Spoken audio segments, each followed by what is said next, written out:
Yes, good afternoon, everyone. This is another small series on integrated case scenario audit classes. Now, question number 10 in your mat, or if the addition is changed, the numbering might be changed. But देख लीजिए ये particular इस type की question कहाँ पर है. And this is based on essay 705, 706. It's easy, not difficult. ये आपको मेरे observations दिख रहे होंगे. पर चलिए let's analyze it. Now, before we start analyzing essay 705 के question and 706, I would like to touch some portions of essay 705 and 706 as I have the habit of giving you a brief and helping you to recapitulate before reading out these questions before you. तो आपको अगर याद हो, modified opinion बोलकर कुछ होता है. Yes, बिल्कुल सही. Modified opinion या तो qualified opinion हो सकता है या adverse या disclaimer of opinion, where in fact the auditor could not arrive at any opinion. Especially this type of case happens when he's unable to obtain sufficient appropriate audit evidence and he concludes that he is not able to arrive at any opinion. Okay, एक एक करके देखते हैं. Now, qualified opinion कब picture में आता है? वैसे तो आपको याद है सर सब ठीक है, ट्रू एंड फेयर व्यू दिखा रहा है फिनेंशियल स्टेटमेंट्स, बट कुछ चीज़ें गड़बड़ है. ओके, जिसको हम लोग अगर टेक्निकल लैंग्वेज में मैं रीड आउट करूं आपके सामने और आपको तो याद भी होगा. The auditor has obtained sufficient appropriate audit evidence but and concludes that misstatements are material but they are not pervasive. Pervasive का नॉर्मल मतलब होता है मतलब it's not affecting the entire financial statement as such. Okay, not pervasive का मतलब ये है, sorry. Pervasive का मतलब है जब पूरा फाइनेंशियल स्टेटमेंट अफेक्ट हो गया, हर एक आइटम में आपकी गड़बड़ी हो. या कई बार परवेसिव का मतलब ये भी होता है कि कुछ आइटम्स में गड़बड़ी है but that is representing a substantial portion of your financial statements. यानी एक या दो आइटम में गड़बड़ी है पर वो बहुत बड़े अमाउंट की गड़बड़ी है. That is substantial portion of your financial statements are getting affected. And specially disclosures में, जो फाइनेंशियल स्टेटमेंट में डिस्क्लोजर्स होते हैं, वहाँ अगर कुछ गलत होता है बहुत बड़ा, तो that is again a pervasive thing. तो pervasive may be all the items, it may be confined to some items but that are representing substantial portion of your financial statements. And thirdly, for the disclosures also it can be something which is very fundamental. Okay, now qualified opinion की नौबत कब आती है वापस सुन लीजिए. when financial statements are when financial statements are material, there are material misstatements in financial statements but not pervasive. तो एक student अच्छा पूछा, तो सर अगर मटीरियल भी है मिसस्टेटमेंट्स और परवेसिव भी है तब क्या होगा? तो ऐसे सिनेरियो में हम लोग बोलते हैं material misstatement. Okay, and pervasive दोनों जब होता है, फाइनेंशियल स्टेटमेंट्स मटीरियल मिसस्टेटमेंट भी है एंड परवेसिव भी है, तो इसको हम लोग बोलते हैं disclaimer of adverse opinion. This is a case of adverse opinion that आपको मिसस्टेटमेंट्स मिला है. ओके, एंड मटीरियल मिसस्टेटमेंट्स भी है एंड परवेसिव भी है. That is called as adverse opinion ka case. And there is another case, so you have to look at the language of your question carefully, that is inability to obtain sufficient appropriate audit evidence. मुझे evidence मिले नहीं उतने अच्छे से. अब हर समय लोग क्या करते हैं, inability to obtain sufficient appropriate audit evidence बोलते people think it's the case of disclaimer. No no no, read the language carefully. अब लैंग्वेज कुछ ऐसा है, मटीरियल चीज़ें मुझे, कुछ मटीरियल फैक्ट्स मुझे नहीं मिले हैं. Misstatements and the possible effect of the undetected misstatements जो मुझे नहीं मिले हैं, that could be material but not pervasive. कुछ छोटे मोटे चीज़ों के 2-3 आइटम्स के मुझे एविडेंस नहीं मिले हैं they can be material misstatement but not pervasive. But if it is, कौन सा point अब ध्यान से देखना, if it is material and pervasive misstatement and sufficient appropriate audit evidence not available, then it becomes a case of, which case?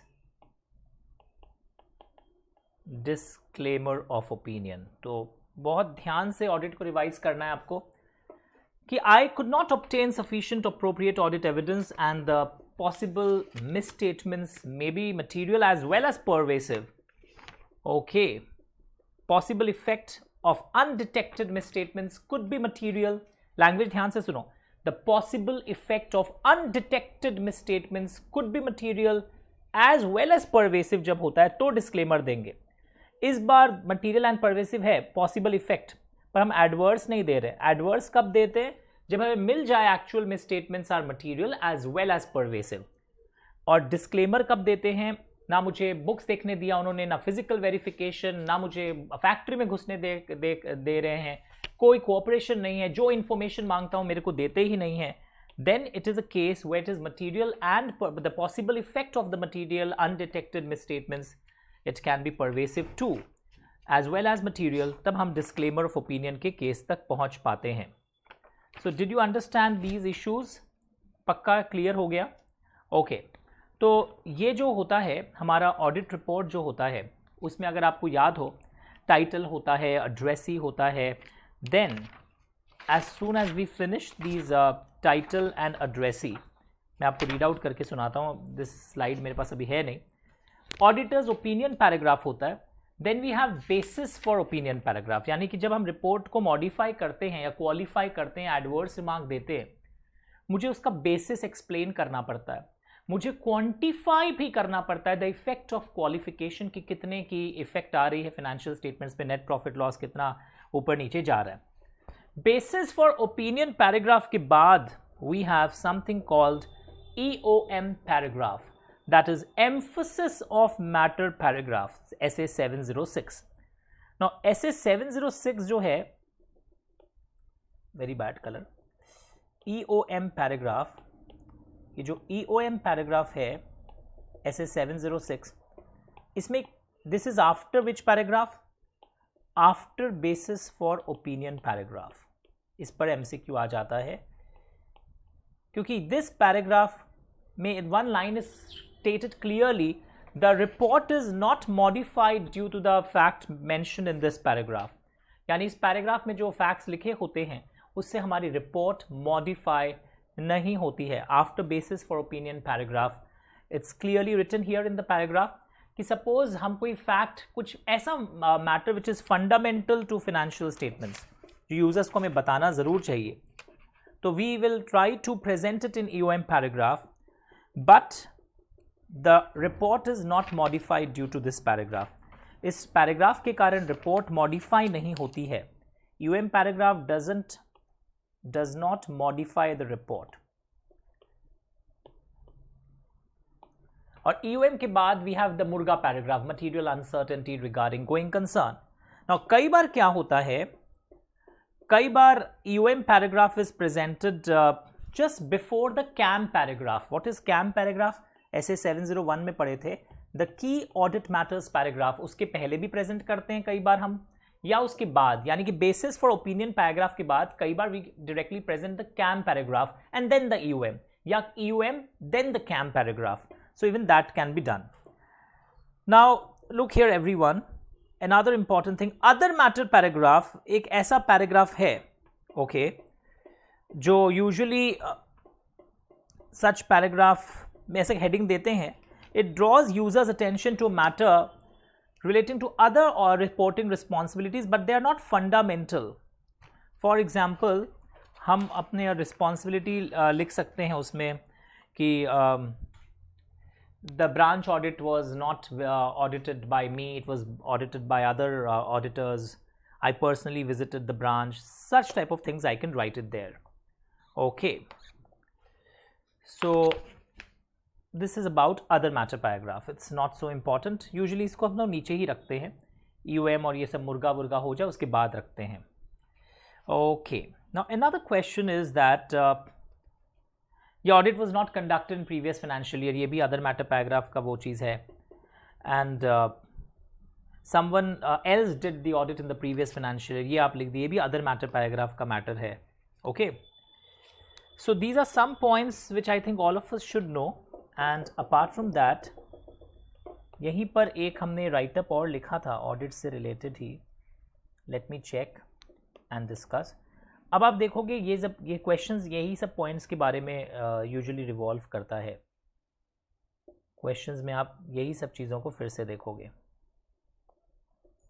Just a minute, यहीं रहिएगा आप. मैं भी अगर चेक कर ले रहा हूँ कहाँ पे मैंने कुछ और लिखा था आपके लिए. 2 seconds more. If I'm not able to do it, I'll show it in the next video, but I'm trying कि मैं अभी आपके संग वो शेयर करूं. नहीं है, चलिए कोई बात नहीं. So this was about your essay 705, 706, अच्छा, and 700. Now key audit matters के बारे में बच्चे पूछ रहे हैं कि कुछ उसकी भी आप points बता दीजिए, because we might get questions on that also. तो key audit matters are those matters which in the auditor's professional judgment are of most significance in the audit of the financial statements of current accounting period. Now auditor बहुत सारे matters TCWG से communicate करता है. उनमें से जो most significant matters जो इस साल से related हैं वो जब select करता है auditor, that is known as key audit matters paragraph. Okay. तो ये की ऑडिट मैटर्स पैराग्राफ जो है ये एप्लीकेबल होता है लिस्टेड एंटिटीज के फिनेंशियल स्टेटमेंट्स के ऑडिट रिपोर्ट में. And it also applies with auditors required by law और regulation to communicate key audit matters in the auditor's report. Okay, now 705 में एक बात लिखी हुई है. It prohibits the auditor from communicating key audit matters when the auditor disclaims an opinion on the financial statements. यानी कि आप अगर डिस्क्लेमर ऑफ ओपिनियन दे रहे हैं ऐसे सिचुएशन में आप की ऑडिट मैटर्स बोल के भी कुछ हाईलाइट नहीं कर सकते. It prohibits the auditor from communicating key audit matters when you are disclaiming an opinion. And key audit matters report, it is not a substitute for expressing a modified opinion. It's not a substitute. Modified opinion आपको अलग से अपना देना होगा, की audit matters अलग है.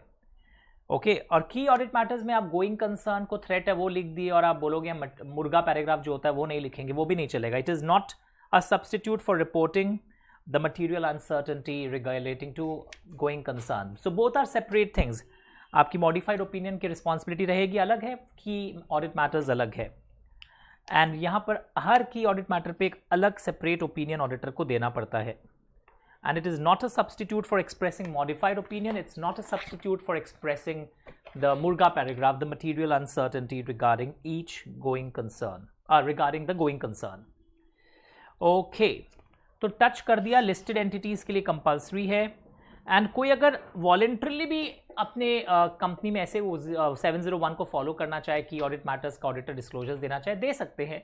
But if they choose to give the disclosure तो ऐसे 701 में जो तरीका बताया गया है वैसे ही आपको देना पड़ेगा. Now I will discuss with you this particular question. तो आपको लगेगा सब कुछ पड़ा हुआ है. चलिए. Now Messrs AB and Co is a firm of chartered accountants based in Mumbai. Mr. A and B are the partners of the firm. The firm is engaged in various assignments including audits. The partners are taking a summary of their work in order to prepare themselves to finalize the audit and issue the audit report to the clients. You are requested to go through the following and answer the questions that follow. Now, during the audit of Messrs. Persistent and Co., Mr. A found that the firm has changed the method of depreciation from WDV to SLM but has not given the retrospective effect. Mr. A has calculated the difference of depreciation, but Messrs. Persistent and Co. had stated that they don't want to change the financial statement, and if auditor persists, they may give the effect in the next financial year. ये कोई बात थोड़ी हुई इस साल है तो इसी साल लेना चाहिए था. Now, during the audit of Messrs. Dubious Brothers, Mr. B observed that the firm had a large amount of cash sales, and there were no details of the customers to whom the sale was made. Further, the cash generated was not even deposited into the bank regularly. When Mr. B asked the firm to give an opportunity to count cash, the manager said that the cash is with the owner and it cannot be made available to the auditor for checking purpose. The manager also declined to give an opportunity for stock verification to Mr. B. यानी आपको नहीं लग रहा है यहाँ पे lack of यहाँ पे limitation हो रहा है on the scope of audit? And don't you feel that this limitation is very material and pervasive both? मुझे बहुत चीज़ें देखने ही नहीं दी जा रही है. Okay. And the possible effect of the undetected misstatements may be material and pervasive. During the audit of Messrs. Honest and Associates, Mr. A came to know that the firm has changed the method of valuation of stock. This change has a material impact on the financial statements. They have made relevant disclosures and has given proper accounting treatment to the exercise. यानी तीन चीज़ें हैं, एक persistent को लेकर, एक dubious brothers को लेकर, एक honest को लेकर. अब आइए questions किस angle से बने हैं. In the case of persistent, there would be an ideal opinion. Persistent कहाँ है? Persistent में देखिए मेरा depreciation change हुआ है पर उसका effect नहीं disclose हुआ है, बाकी चीज़ें लग रहा है सब ठीक ही है, तो ये qualified opinion का केस बन जाता है because ये सिर्फ depreciation को लेकर ही इनकी टिप्पणी थी, इनके comments थे that it is material of course but not pervasive. Material में statement है, it's material but not throughout the organization. Sir आप तो बोले थे परवेसिव कोई एक दो आइटम में भी हो सकता है, yes, but if it is representing a substantial part of financial statements, यहाँ इन्फॉर्मेशन में ऐसा कुछ मुझे नजर नहीं आया कि बहुत substantial word या ऐसा कुछ इन्होंने लिखा हो. नेक्स्ट क्वेश्चन, dubious brothers, तीन थे ना, persistent, dubious and honest. Dubious brothers में लिखा है what type of audit opinion they should give. Huge cash sales थे, there were no details of customers, the cash generation was not deposited. Ask the firm, the cash is with the owner, it cannot be declined to give opportunity for stock verification also. यानी अब बहुत सारी चीज़ें गलत चल रही है ये, और ऊपर से लिमिटेशन लगा रहा है मेरे ऊपर बहुत सारा, यानी मेरे को दिखाई नहीं रहा है कुछ, यानी कि sufficient appropriate audit evidence not available, isn't it? And the effect might be material and pervasive. तो ये disclaimer of opinion का केस हो जाता है.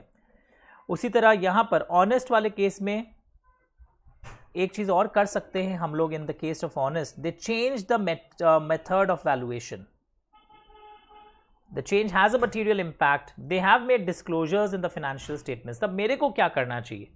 आई कैन मेंशन दिस कि हाँ हुआ है, बहुत बड़ा चेंज हुआ है. I can mention this is in EOM paragraph. In the emphasis of matter paragraph, I can mention this change. और EOM पैराग्राफ कहाँ आता है? Title, addressee, auditors opinion, basis four auditors opinion, उसके बाद EOM आता है.